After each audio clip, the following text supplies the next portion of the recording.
बहुत बहुत धन्यवाद सभापति महोदय। निशिकांत दुबे जी।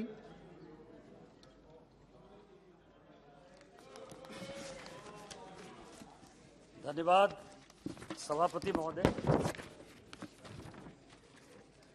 बहुत दिन के बाद पार्लियामेंट चला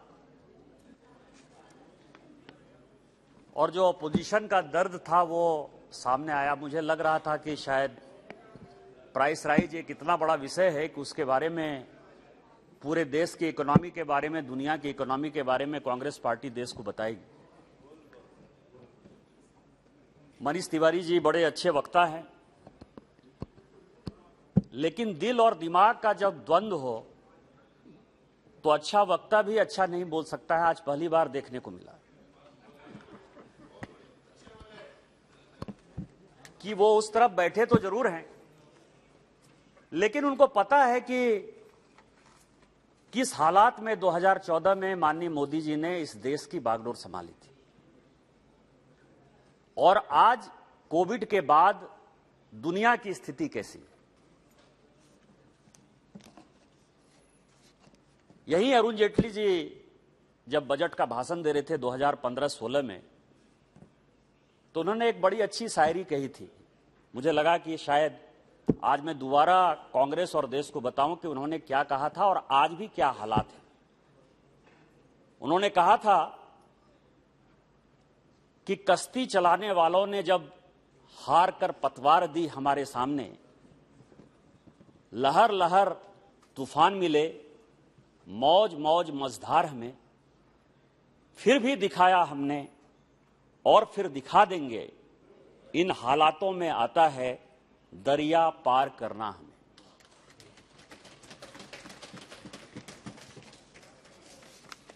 कल मैं अपने क्षेत्र में था सभापति महोदय,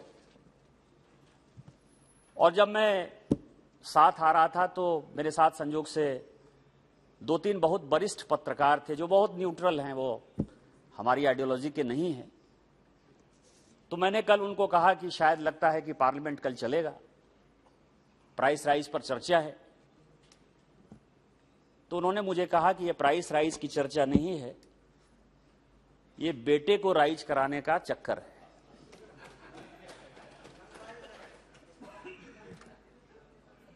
पूरी दुनिया तबाह है कोविड के कारण, पूरी दुनिया। आप अमेरिका को देख लीजिए, यूरोप को देख लीजिए, आसपास पड़ोसी को देख लीजिए, श्रीलंका के हालात को देख लीजिए, बांग्लादेश को देख लीजिए, भूटान को देख लीजिए, पाकिस्तान को देख लीजिए, सिंगापुर जैसे कंट्री को देख लीजिए, दुबई को देख लीजिए। सभी जगह रोजगार छीने जा रहे हैं, सभी जगह इन्फ्लेशन बढ़ रहा है। चाइना में तो जो उड़ती उड़ती खबरें आ रही हैं कि वहां जो है बैंकों के सामने टैंक लगे हुए, और उस हालात में यदि हमारे यहां गरीब जो है दो पेट का उसको खाना भरपेट मिल रहा है, तो क्या हम लोगों को माननीय प्रधानमंत्री जी को धन्यवाद नहीं देना चाहिए? 2 वक्त की जो रोटी उनको मिल रही है, नहीं देना चाहिए?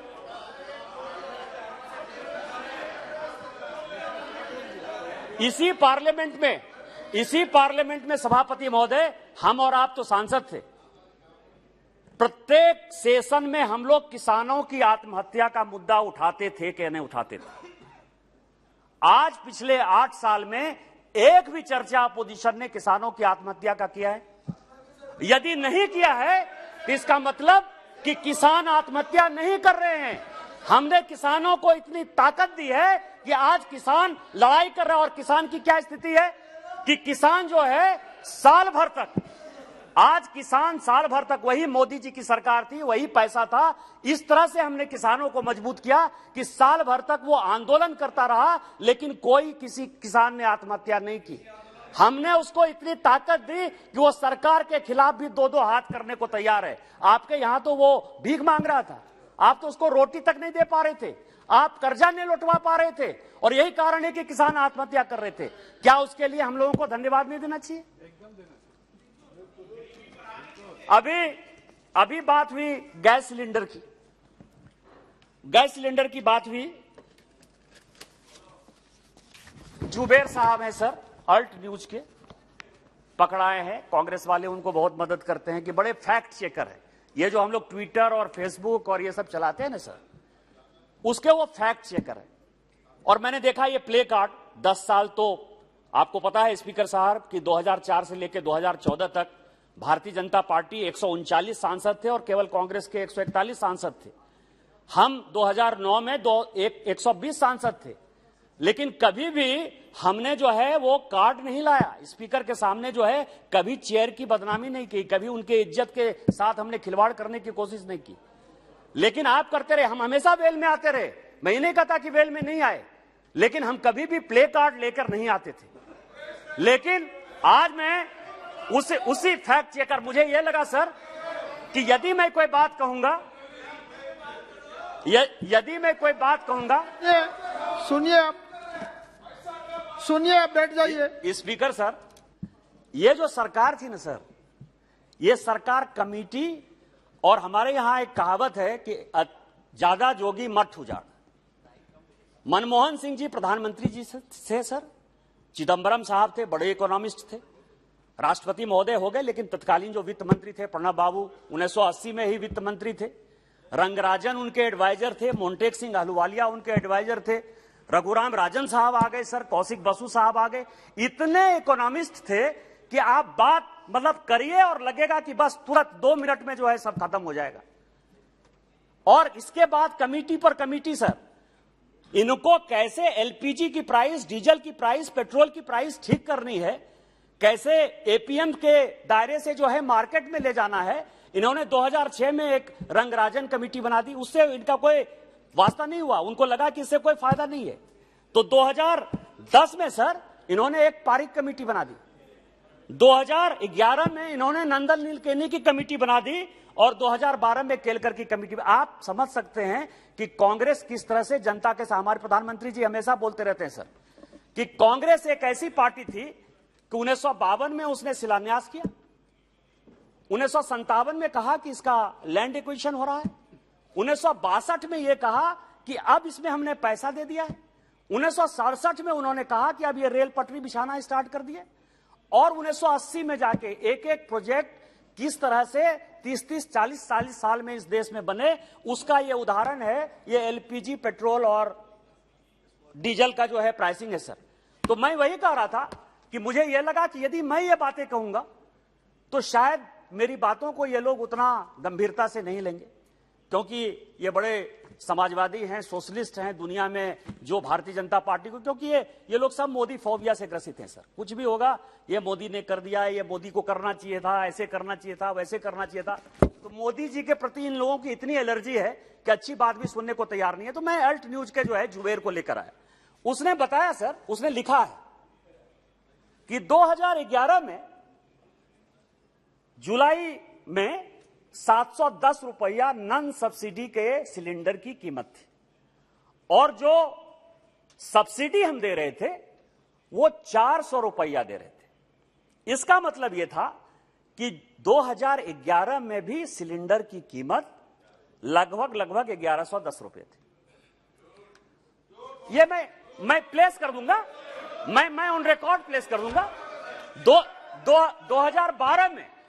2012 में जो सिलेंडर की कीमत थी सर, वो से बोलते थे तब तुमने सुना है, आप उनको सुनना पड़ेगा। और उसमें जो सब्सिडी भारत सरकार दे रही थी वो 410 रुपया दे रही थी। कितना हो गया जोड़ के बता दीजिए मुझे, मैं तो गांव का आदमी हूं, मुझे बहुत जोड़ नहीं आती, लेकिन आप जरा जोड़ के बता दीजिए। 2013 में 1021 था नॉन सब्सिडी, और उसमें सब्सिडी हम दे रहे थे 410 रुपए का, और 2014 में 1241 था और उसमें 414। ये जनवरी 1, 2014 की बात है। इसके आगे जब हमारी सरकार आई तो सिलेंडर की कीमत 606 रुपये थी सर। आज आप जो है सिलेंडर की बात कर रहे हैं। मैंने पिछली बार कहा कि क्या करें, आप कहिएगा कि हमारी 8 साल से आप सरकार चला रहे हो, 8 साल से सरकार चला रहे हो।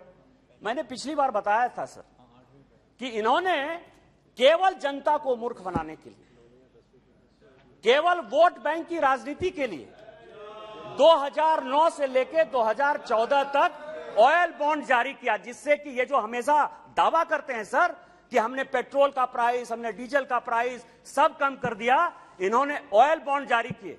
और मैंने उस दिन भी कहा कि आपकी सरकार कैसी कॉर्पोरेट सरकार है। मैं सारे डिबेट लेकर आया हूं और मैं आज पूरा बहस करना चाहता हूं। मैंने ऐसे डांगे का बजट मैं भाषण लेकर आया हूं, मीनू मसानी जी का भाषण लेकर आया हूं, मैं नाथ पई का भाषण लेकर आया हूं।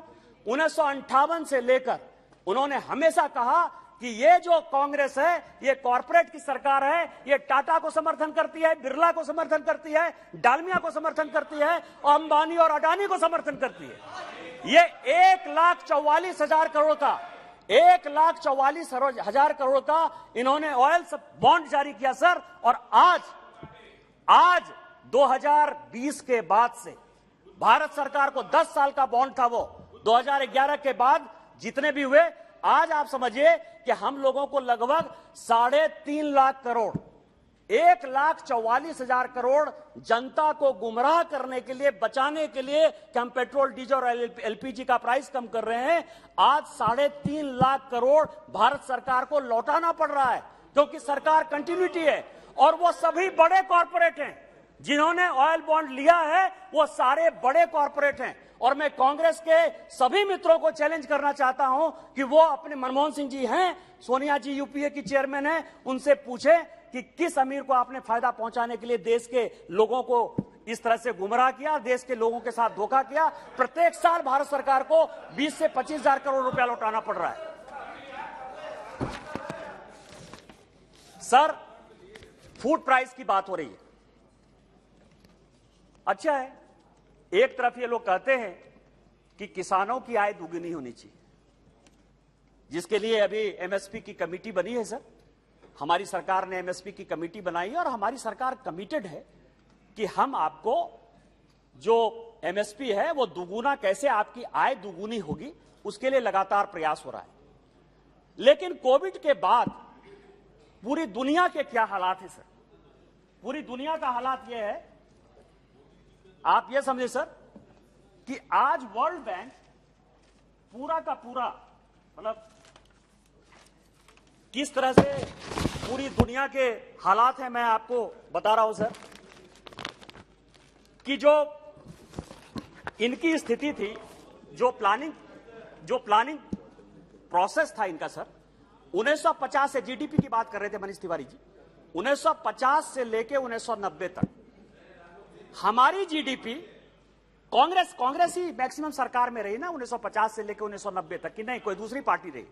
केवल 2 साल 2.5 साल छोड़ ददीजिए, वो भी मोरारजी भाई को छोड़कर, उसके अलावा तो कोई और हमारी तरफ से कोई प्रधानमंत्री नहीं हुआ, हमने कोई शासन नहीं चलाया। जीडीपी 3.5%, मैक्सिमम 4% तक गया सर। और आप ये समझें कि उस समय भी जो सहारा जैसी कंट्री थी, जो छोटी छोटी कंट्री थी सर, उसका जीडीपी ग्रोथ 5.5% था। वहां से मुकाबला करके जब हम आए, आज कोविड के बाद दुनिया में प्राइस जो है, प्राइस की तो बात छोड़िए, प्राइस इन्फ्लेशन जो बढ़ रहा है उसके बारे में तो मैं बताऊंगा, लेकिन व्हीट का प्रोडक्शन 1% घट गया पूरी दुनिया में। यह सदन को और पूरे देश को जानने की आवश्यकता है कि क्यों प्राइस बढ़ रहा है। 1% प्रोडक्शन व्हीट का कम हो गया, 0.5% जो है पूरे दुनिया का राइस का प्रोडक्शन कम हो गया, शुगर का प्रोडक्शन कम हो गया। आज यूक्रेन वार के कारण, यूक्रेन और रसिया वार के कारण, आपको आश्चर्य होगा स्पीकर महोदय कि यूक्रेन और रसिया इस दुनिया का 1/3 जो गेहूं है वो सप्लाई करता है। 75% जो सनफ्लावर ऑयल है वो यूक्रेन और रसिया सप्लाई करता है। क्या हमने यूक्रेन वार ला दिया? क्या हमने पूरी दुनिया के किसानों को कहा कि आप प्रोडक्शन कम करो? उसके बावजूद भी हमारे प्रधानमंत्री यदि 80 करोड़ गरीबों को फ्री का खाना दे रहे हैं, फ्री फंड का खाना दे रहे हैं, तो क्या हम बधाई के पात्र नहीं है? क्या हमको प्रधानमंत्री जी को बधाई नहीं देना चाहिए?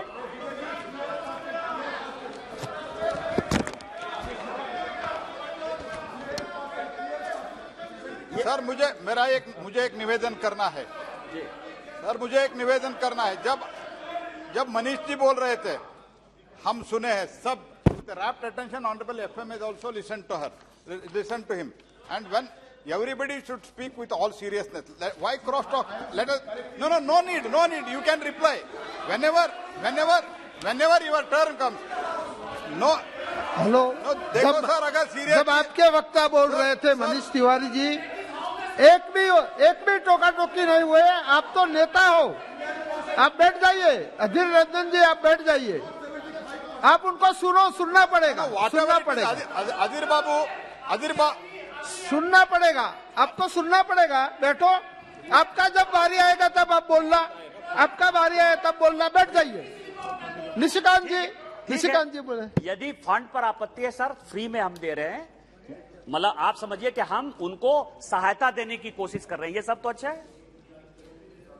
पूरी दुनिया में कोविड के बाद के जो हालात हैं और हमारे जो हालात हैं, ये सदन को जानने की आवश्यकता है। ये वर्ल्ड बैंक की रिपोर्ट है सर, और मैं लेकर आया।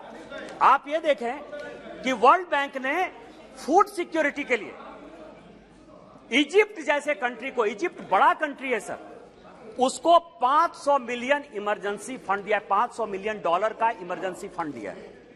ट्यूनीशिया को वर्ल्ड बैंक ने 130 मिलियन का फंड दिया है, सपोर्ट फंड दिया है सर। 2.3 बिलियन उसने सदर्न अफ्रीका को दिया है। बांग्लादेश जैसे कंट्री को 87.8 मिलियन दिया है। ये सब फूड सिक्योरिटी के लिए दिया है। भूटान को उसने जो है 0.5 बिलियन दिया है सर, मतलब उसको सपोर्ट करने के लिए। चाड जैसी छोटी कंट्री को उसने 30 मिलियन दिया है। ग्वाटेमाला को उसने 40 मिलियन दिया है।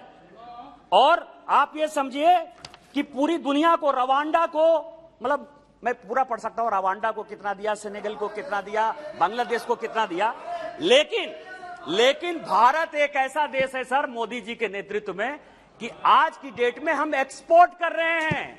हम चावल दुनिया को दे रहे हैं, गेहूं दुनिया को दे रहे हैं, शुगर दुनिया को दे रहे हैं, और यदि किस्मत ने साथ दिया तो हम ऑयल भी अब कुछ दिन के बाद दुनिया को देंगे। इस तरह की पॉलिसी हमारी सर। और जनता को, आप प्राइस राइज की बात कर रहे हो, फूड की बात कर रहे हो। मैं अभी देख रहा था कि मार्च 2022 में जो है टमाटर का दाम कितना था, आलू का दाम कितना था, और आज जुलाई में टमाटर और आलू का दाम कितना है। यदि आप लोग मार्केट जा रहे होंगे तो आपको लगेगा कि मार्च में जितना दाम था उससे कम दाम जो है टमाटर का, आलू का, प्याज का आज है। क्या हमको सरकार को बधाई नहीं देना चाहिए? और आप जो है फूड सब्सिडी की बात कर रहे हो।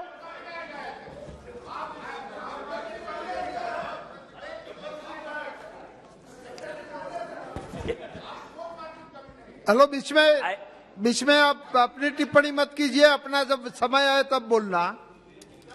क्या है मैं आपको बताऊं स्पीकर साहब, एक नूर ने बड़ा अच्छा शेर कहा सर, कि सच घटे या बढ़े झूठ की कोई इंतहा नहीं होती। सच यदि कम बोलिए तो भी वो झूठ हो जाता है, और यदि सच ज्यादा बढ़ाकर बोलिए तो भी वो सच नहीं रहता है सर। लेकिन झूठ तो जितनी मर्जी उतनी बोलते रहिए। कांग्रेस का तो यही इतिहास है सर, कोई किसी चीज पर वो बहस ही नहीं करना चाहते सर। आज श्रीलंका के बारे में अभी जयशंकर जी उस दिन बहस कर रहे थे, श्रीलंका के इकोनॉमी के बारे में बता रहे थे, लेकिन किसी ने जो है कहा कि उनको श्रीलंका के बारे में बताना चाहिए था, वो फ्रीबीज के बारे में बताने लगे। मनीष तिवारी जी जिन्होंने अपना भाषण शुरू किया सर, आज पंजाब के क्या हालात थे। बैंक जो है उसको पैसा देने को तैयार नहीं है, कहां से पैसा आएगा। FRBM एक्ट का जो है इन लोगों ने बाजा बजा दिया है, चाहे वो पंजाब हो, चाहे वो राजस्थान हो, चाहे वो बंगाल हो, कहां से, चाहे छत्तीसगढ़ हो, कहां से पैसा लाओगे। कर्जा आप लो और इसके बाद आपको हो कि मोदी जी के कारण बढ़ रहा है, मोदी जी के कारण बढ़ रहा है। आज जो है कई एक जो अपोजिशन रूल्ड स्टेट हैं, चाहे वो तेलंगाना हो, चाहे वो पंजाब हो, चाहे वो छत्तीसगढ़ हो, चाहे वेस्ट बंगाल हो, आज रिजर्व बैंक ऑफ इंडिया उनको पैसा देने को तैयार नहीं है। और ये आज सारे सदन को, पूरे देश को ये देखने की आवश्यकता है, क्योंकि जो LPG सिलेंडर की बात यदि हम करते हैं तो माननीय प्रधानमंत्री जी ने कहा कि हम जो है अपनी सब्सिडी छोड़ें। देश के सारे लोगों ने सब्सिडी छोड़ दिया। आज 9 करोड़ लोगों को उज्ज्वला योजना से हम लोगों ने फायदा पहुंचाया, और प्रत्येक साल वो 3 सिलेंडर ले रहे हैं, कोई सिलेंडर खाली नहीं है, वो भी आंकड़े हमारे पास हैं। फ्री बीज के बाद इस देश की क्या इकोनॉमी होनी है, यह सोचने का सवाल है कि केवल वोट जीतते रहोगे, 5 साल के लिए शासन करोगे, कि अपने फ्यूचर के लिए, अपने बच्चों के लिए कोई स्थिति छोड़कर जाओगे? क्या आज सोचने का सवाल नहीं है? क्या हम सरकार नहीं चला रहे हैं? बिहार में हमारी सरकार है, हम नहीं चला रहे हैं? क्या असम में हमारी सरकार है, हम नहीं चला रहे हैं? क्या राजस्थान में हम सरकार नहीं चला रहे थे? मध्य प्रदेश में सरकार नहीं चला रहे हैं? क्या हमको वोट नहीं चाहिए? हम फ्रीबीज की बात नहीं करते। फ्रीबीज की बात इसलिए नहीं करते कि हम हमेशा सोचते हैं, भारतीय जनता पार्टी हमेशा सोचती है यह देश हमारा है, एक चुनाव हारने और जीतने से कोई फर्क नहीं पड़ता है। और यही कारण है कि इन्फ्लेशन बढ़ता है, यही कारण है बैंकों की स्थिति खराब होती है, यही कारण है कि जब आप गए थे तो आपने पूरे के पूरे बैंक को एनपीए कर दिया था। आप केवल फोन पर जो है, फोन बैंकिंग के आधार पर लोगों को कर्ज दिया करते थे। आपने बैंकों की स्थिति खराब कर दी, आपने इकोनॉमी की स्थिति खराब कर दी। आप 3% जीडीपी पे हमको छोड़कर गए और आज आप हमसे जो है हिसाब मांगने की बात कर रहे हो, ब्लैक मनी की बात करते हो, ब्लैक मनी की बात करते हो। मेरा बहुत अच्छा टॉपिक है सर, ब्लैक मनी। मैं आपको बताऊं कि अभी बंगाल में 55 करोड़ रुपया पार्थो के यहां पकड़ाया सर।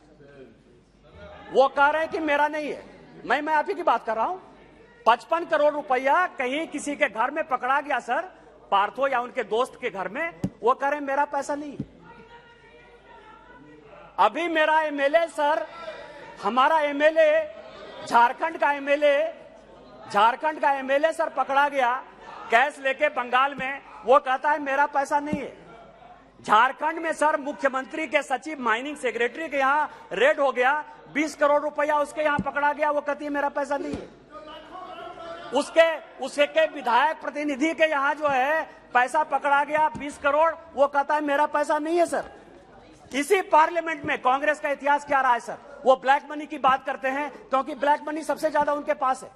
सरकार बचाने के लिए इसी पार्लियामेंट में, नरसिम्हा राव की सरकार में, हमारे ही झारखंड के शिबू सोरेन जी, सूरज मंडल जी, शैलेंद्र महतो जी, साइमन मरांडी जी, सबको जो है पैसा दिया गया और सबके पैसे बैंक अकाउंट में पकड़े गए। ब्लैक मनी आप करो।